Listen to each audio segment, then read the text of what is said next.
पिछले अध्याय में हमने जाना कि क्यों सभी क्षत्रिय अर्जुन और भीम के शत्रु हो गए। इस युद्ध में अर्जुन और भीम क्या उन सभी पर विजय प्राप्त कर पाए? जानते हैं इस अध्याय में। वैशंपायन जी कहते हैं, जन्मेजय उस समय अपने मृगचर्म और कमंडलों को हिलाते और उछालते हुए वे श्रेष्ठ ब्राह्मण अर्जुन से इस प्रकार कहने लगे, तुम डरना नहीं, हम सब लोग तुम्हारी ओर से शत्रुओं के साथ युद्ध करेंगे। इस प्रकार की बातें करने वाले उन ब्राह्मणों से अर्जुन ने हंसते हुए कहा, आप लोग दर्शक होकर बगल में चुपचाप खड़े रहें। मैं अकेला ही सीधी नोक वाले सैकड़ों बाणों को वर्षा करके क्रोध में भरे हुए इन शत्रुओं को उसी प्रकार रोक दूंगा जैसे मंत्रज्ञ लोग अपने मंत्रों के बल से विषैले सर्पों को कुंठित कर देते हैं।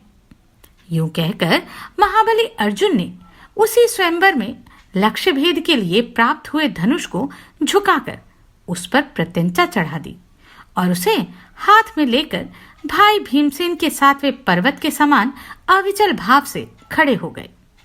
तदनंतर कर्ण आदि रणोन्मत्त क्षत्रियों को आते देख वे दोनों भाई निर्भय हो उन पर उसी प्रकार टूट पड़े जैसे दो मतवाले हाथी अपने विपक्षी हाथियों की ओर बढ़े जा रहे हों। तब युद्ध के लिए उत्सुक उन राजाओं ने कठोर स्वर में ये बातें कही। युद्ध की इच्छा वाले ब्राह्मण का भी रणभूमि में वध शास्त्रानुकूल देखा गया है। यूं कहकर वे राजा लोग सहसा ब्राह्मणों की ओर दौड़ पड़े। महातेजस्वी कर्ण अर्जुन की ओर युद्ध के लिए बढ़ा।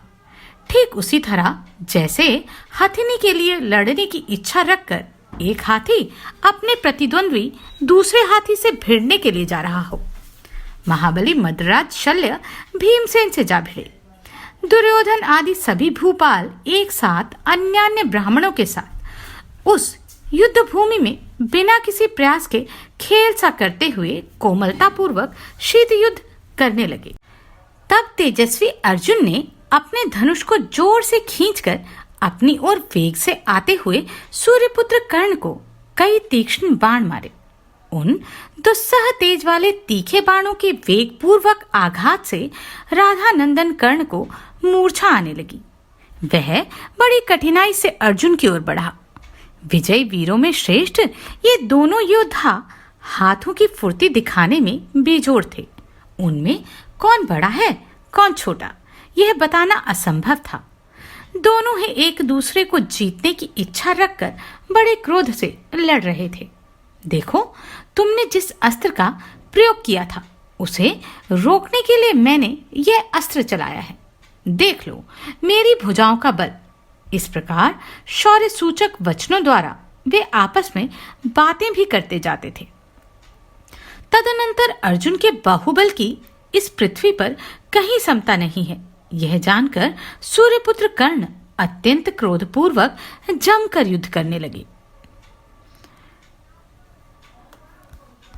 उस समय अर्जुन द्वारा चलाए हुए उन सभी वेगशाली बाणों को काटकर कर्ण बड़े जोर से सिहनाद करने लगे। समस्त सैनिकों ने उसके इस अद्भुत कार्य की सराहना की। कर्ण बोले, विप्रवर, युद्ध में आपके बाहुबल से मैं बहुत संतुष्ट हूं।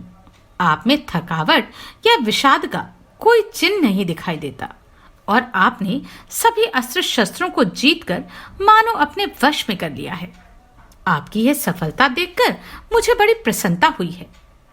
विप्र शिरोमणे, आप मूर्तिमान धनुर्वेद हैं या परशुराम, अथवा आप स्वयं इंद्र या अपनी महिमा से कभी च्युत न होने वाले साक्षात भगवान विष्णु हैं।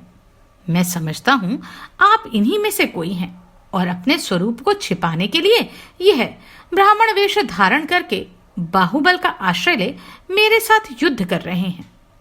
क्योंकि युद्ध में मेरे कुपित होने पर साक्षात शचीपति इंद्र अथवा किरीटधारी पांडुनंदन अर्जुन के अतिरिक्त दूसरा कोई मेरा सामना नहीं कर सकता।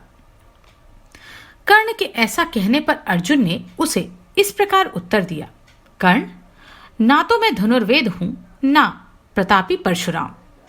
मैं तो संपूर्ण शस्त्रधारियों में उत्तम और योद्धाओं में श्रेष्ठ एक ब्राह्मण हूं। गुरु का उपदेश पाकर ब्रह्मास्त्र तथा इंद्रास्त्र दोनों में पारंगत हो गया हूं। वीर, आज मैं तुम्हें युद्ध में जीतने के लिए खड़ा हूं। तुम भी स्थिरता पूर्वक खड़े रहो। वैशंपायन जी कहते हैं, जन्मेजय अर्जुन की यह बात सुनकर महारथी कर्ण ब्रह्म तेज को अजय मानता हुआ उस समय युद्ध छोड़कर हट गए। इसी समय दूसरे स्थान को अपना रण क्षेत्र बनाकर वहीं बलवान वीर शल्य और भीमसेन एक दूसरे को ललकारते हुए दो मतवाले गजराजों की भांति युद्ध कर रहे थे। दोनों ही विद्या, बल और युद्ध की कला से संपन्न थे। वे घूंसों और घुटनों से एक दूसरे को मारने लगे। दोनों एक दूसरे को दूर तक ठेल देते थे, नीचे गिराने का प्रयत्न करते, कभी अपनी ओर खींचते, कभी अगल बगल से पैतरे दिखाकर गिराने की चेष्टा करते थे। इस प्रकार वे एक दूसरे को खींचते और मुक्कों से मारते थे। उस समय घूंसों की मार से दोनों के शरीरों पर अत्यंत भयंकर चट चट शब्द हो रहा था। वे परस्पर इस प्रकार प्रहार कर रहे थे मानो पत्थर टकरा रहे हों। लगभग 2 घड़ी तक दोनों उस युद्ध में एक दूसरे को खींचते और ठेलते रहे। तदनंतर कुरुश्रेष्ठ भीमसेन ने दोनों हाथों से शल्य को ऊपर उठाकर उस युद्ध भूमि में पटक दिया। यह देख ब्राह्मण लोग हंसने लगे। कुरुश्रेष्ठ बलवान भीमसेन ने एक आश्चर्य की बात यह की कि महाबली शल्य को पृथ्वी पर पटक कर भी मार नहीं डाला।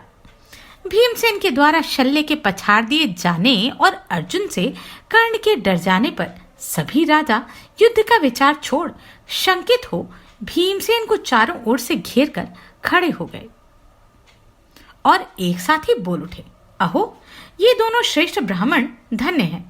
पता तो लगाओ इनकी जन्मभूमि कहाँ है तथा ये रहने वाले कहाँ के हैं। परशुराम, द्रोण अथवा पांडुनंदन अर्जुन के सिवा दूसरा ऐसा कौन है जो युद्ध में राधानंदन कर्ण का सामना कर सके। इसी प्रकार देवकी नंदन श्री कृष्ण अथवा शरदान के पुत्र कृपाचार्य के सिवा दूसरा कौन है जो समर भूमि में दुर्योधन के साथ लोहा ले सके। बलवानों में श्रेष्ठ मदराज शल्य को भी वीरवर बलदेव पांडुनंदन भीमसेन अथवा वीर दुर्योधन को छोड़कर दूसरा कौन रणभूमि में गिरा सकता है। अतः ब्राह्मणों से घिरे हुए इस युद्ध क्षेत्र से हम लोगों को हट जाना चाहिए, क्योंकि ब्राह्मण अपराधी हो तो भी सदा ही उनकी रक्षा करनी चाहिए।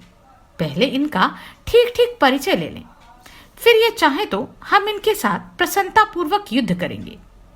उन सब राजाओं तथा अन्य लोगों को ऐसी बातें करते देख युद्ध में महान पराक्रम दिखाने वाले भीमसेन और अर्जुन बड़े प्रसन्न थे।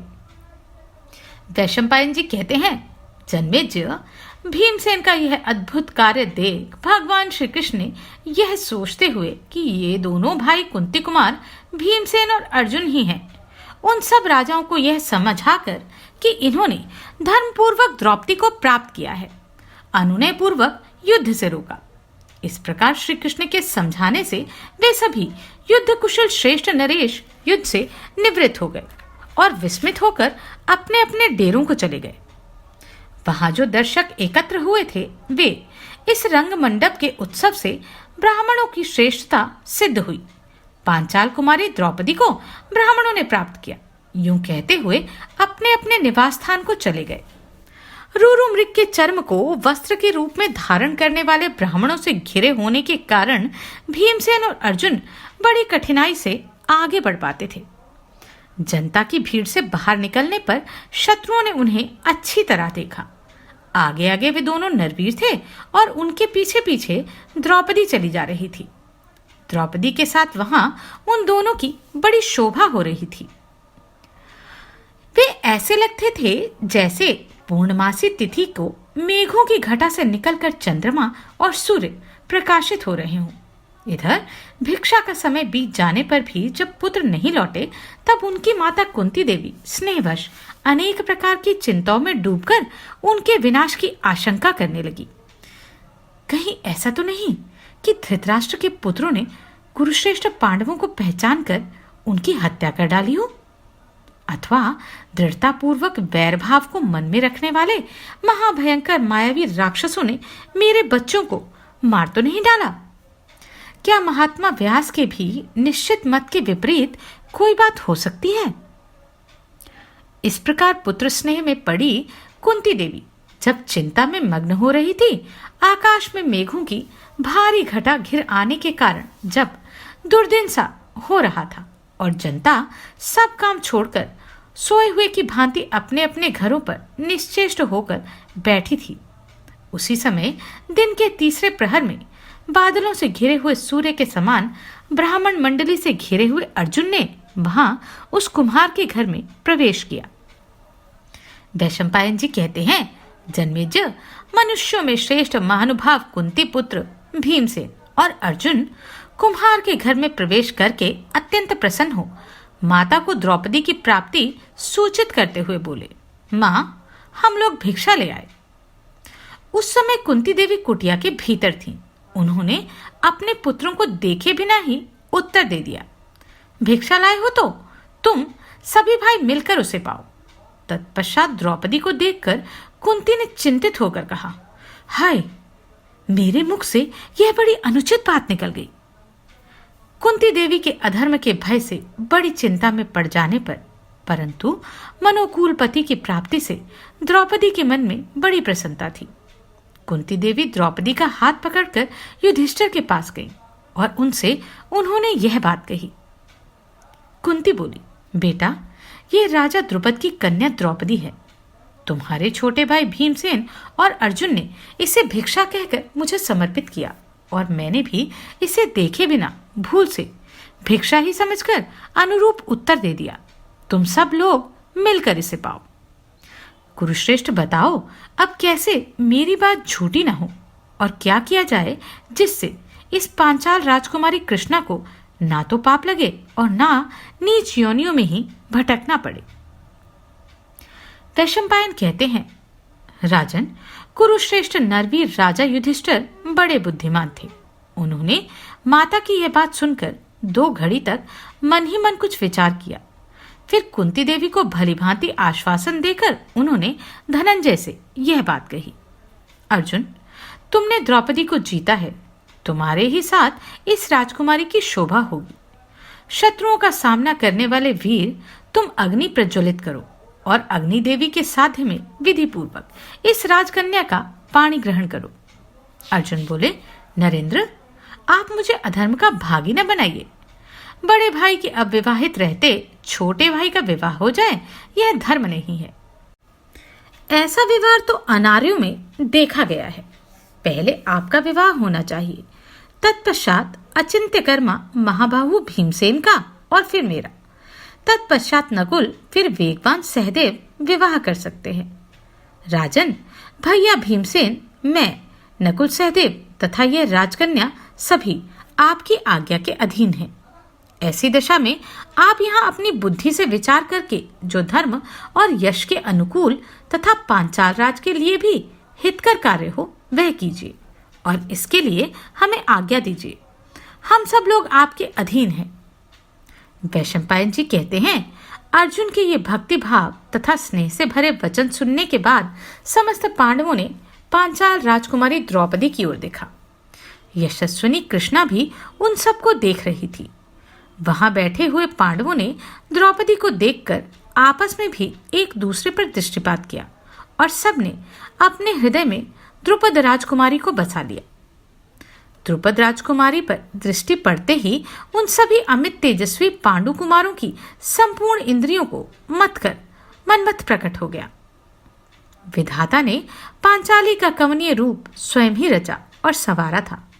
वह संसार की अन्य स्त्रियों से बहुत अधिक आकर्षक और समस्त प्राणियों के मन को मोह लेने वाला था।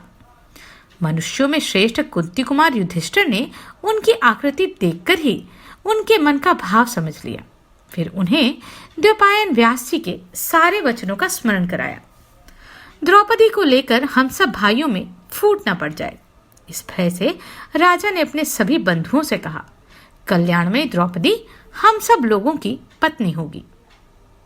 वैशंपायन जी कहते हैं, जन्मेजय उस समय अपने बड़े भाई का यह वचन सुनकर उदार हृदय वाले समस्त पांडव मन ही मन उसी का चिंतन करते हुए चुपचाप बैठे रह गए।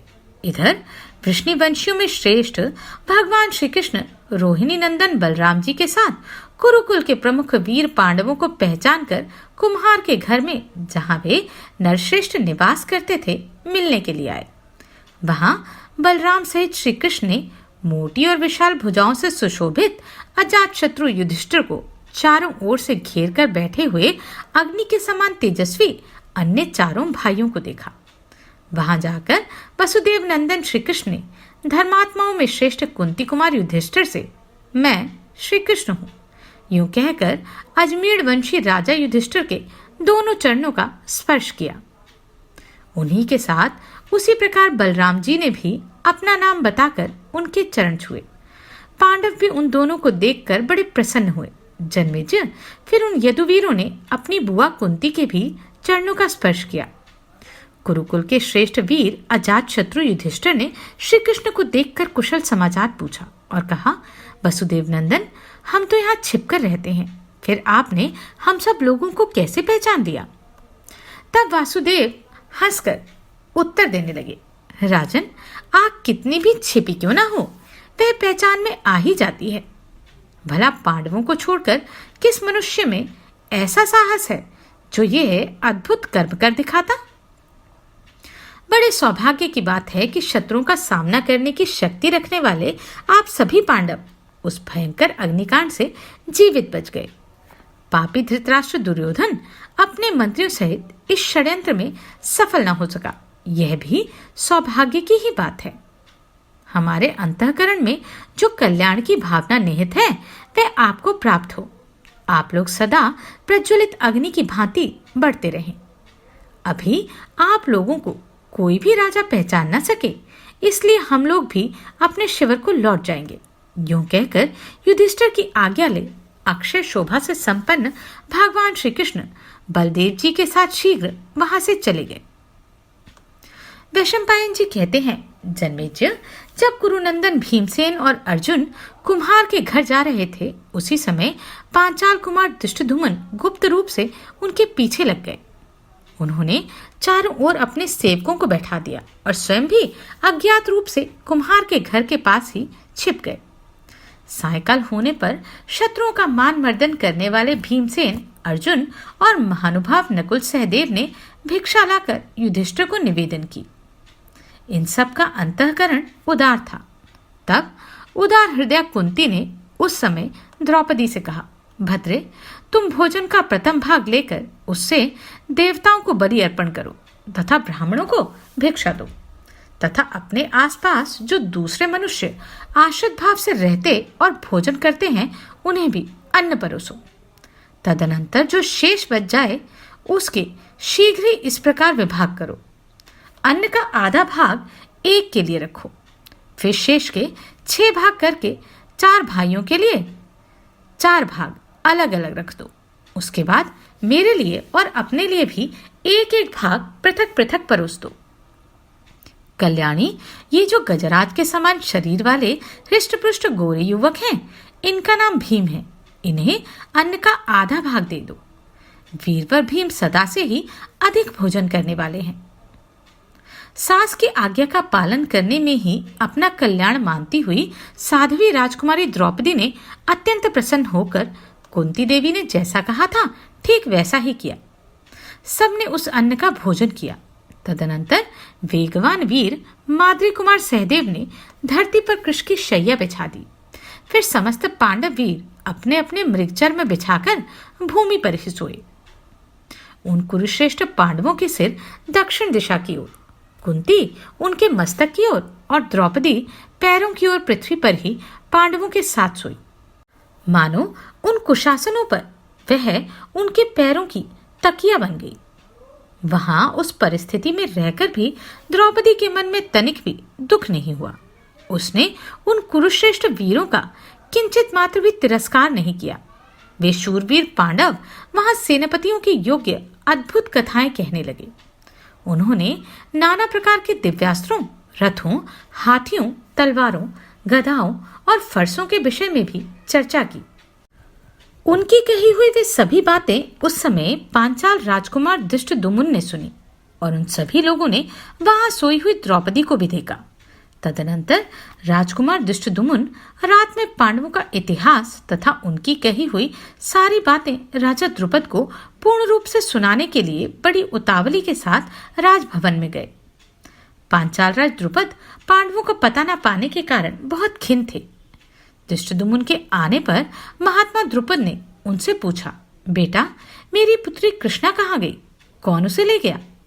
कहीं किसी शूद्र ने अथवा नीच जाति के पुरुष द्वारा ऊंची जाति की स्त्री से उत्पन्न मनुष्य ने या कर देने वाले वैश्य ने तो मेरी पुत्री को प्राप्त नहीं कर लिया? और इस प्रकार उन्होंने मेरे सिर पर अपना कीचड़ से सना पांव तो नहीं रख दिया? माला के समान सुकुमारी और हृदय पर धारण करने योग्य मेरी लाडली पुत्री शमशान के समान अपवित्र किसी पुरुष के हाथ में तो नहीं पड़ गई? क्या द्रौपदी को पाने वाला मनुष्य अपने समान वर्ण अर्थात क्षत्रिय कुल का ही कोई श्रेष्ठ पुरुष है अथवा वे अपने से भी श्रेष्ठ ब्राह्मण कुल का है? बेटा, मेरी कृष्णा का स्पर्श कर किसी निम्न वर्ण वाले मनुष्य ने आज मेरे मस्तक पर अपना बायां पैर तो नहीं रख दिया? क्या ऐसा सौभाग्य होगा कि मैं नरश्रेष्ठ अर्जुन से द्रौपदी का विवाह करके अत्यंत प्रसन्न हूं और कभी भी संतप्त न हो सकूं? महानुभाव पुत्र, ठीक ठीक बताओ, आज जिसने मेरी पुत्री को जीता वह पुरुष कौन है? क्या कुरुकुल के श्रेष्ठ वीर विचित्र वीर कुमार पांडु के शूरवीर पुत्र अभी जीवित हैं? क्या आज कुंती के सबसे छोटे पुत्र अर्जुन ने ही इस धनुष को उठाया और लक्ष्य को मार गिराया था? धृष्टद्युम्न क्या पांचों पांडवों को पहचान गए थे? या क्या राजा द्रुपद उनकी बात सुनकर पांडवों को पहचान पाए? जानते हैं अगले अध्याय में।